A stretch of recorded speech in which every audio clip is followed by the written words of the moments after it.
રાષ્ટ્રપતિ દ્રૌપદી મુર્મુએ 5 એપ્રિલ 2025ના રોજ વકફ કાયદામાં સુધારા માટે સંસદે પસાર કરેલા બિલને આખરી મંજૂરી આપી દીધી હતી. ત્યારથી આ બિલ કાયદામાં ફેરવાઈ ગયું હતું. ત્યારબાદ ગતરોજથી એટલે કે 8 એપ્રિલ 2025 વકફ સંશોધન કાયદો 2025 મોડી રાત્રે સત્તાવાર રીતે લાગુ થયો છે.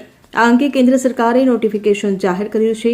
આમ હવે સમગ્ર દેશમાં કાયદો હવે લાગુ થશે અને સાથે જ આ કાયદો આઝાદી પૂર્વેના મુસલમાન વકફ કાયદાનું સ્થાન લેશે. આ દરમિયાન વકફ કાયદામાં સરકારે કરેલા સુધારા સામે વધુ એક અરજી દાખલ કરાઈ છે.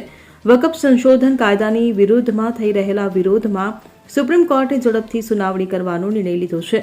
સુપ્રીમ કોર્ટ આ મામલે 16 એપ્રિલના રોજ સુનાવણી કરશે.